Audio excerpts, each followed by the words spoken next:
We're at the launch in Adelaide of the brand new generation Mercedes-Benz Sprinter.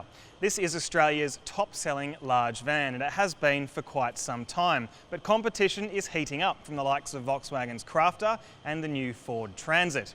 Now, it may look like any other van that's come before it, but under the skin and inside the cabin, there's a hell of a lot that's new. In fact, almost nothing is carried over. Let's take a quick look. The Sprinter rollout begins this month with the van and cab chassis models, with the motorhome-ready tractor head and the luxury minibus models available from early 2019. The two-door cab chassis starts at 41 grand before on-road costs, while the van kicks off at 46 grand and tops out at 76 grand for the V6 with a 5-tonne GVM. All up, there are more than 1,700 variations to choose from, according to Mercedes, factoring in all the different body types, engines, drive configurations, cab designs, tonnages, colours, etc. And we're hardly going to run through all of them here. As before, the Sprinter can be had in both rear-wheel and four-wheel drive forms, but now also comes in front-wheel drive guise for the first time. Ditching the drive shaft to the rear cuts weight by 50 kilos and makes room for an 80mm lower loading floor. There are a range of Euro 6 compliant diesel engines available, with the 4-cylinder variations offering between 84 kilowatts and 120 kilowatts and up to 360 Nm of torque from just off idle. The familiar V6 diesel remains, making 140 kilowatts and 440 Nm of torque. There are a few different gearboxes too.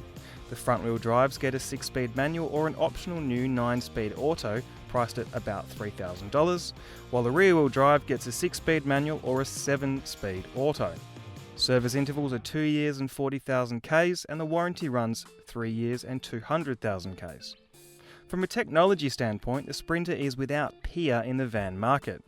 Every version gets the company's new MBUX infotainment and telematics system, which Daimler spent more than $1 billion developing for the group. The Sprinter is just the second Mercedes product in Australia to get this system, after the A-Class and before even the S-Class limousine. It has smartphone-style swiping and pinch and zoom screen functions, and can also be controlled by little touchpads on the car-like steering wheel.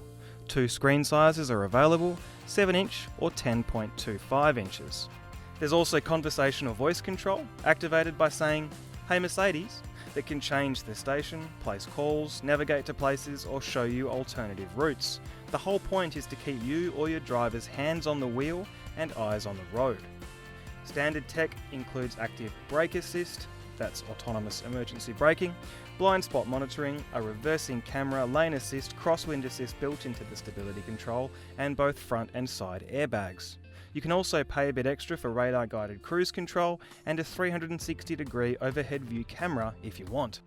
There are storage cubbies in the roof, atop the dash, under the fascia near your knees, and in the doors, while a steel bulkhead with window between cabin and cargo area can be fitted for $600 and keeps the NVH right down. That said, we'd like to see this as an opt-out feature rather than an opt-in. Other interesting options include dual sliding side doors and rear barn doors. You can also fit wood or plastic flooring, LED strips and metal panelling, movable pallet supports, and ingenious flat-top claddings over the wheel arches that make them usable surfaces. It's a brilliant idea and makes you wonder why every van doesn't have it.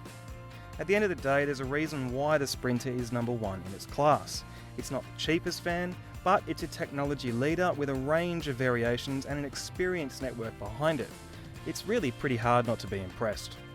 Anyway, head over to caradvice.com.au and read the written piece accompanying this first look video.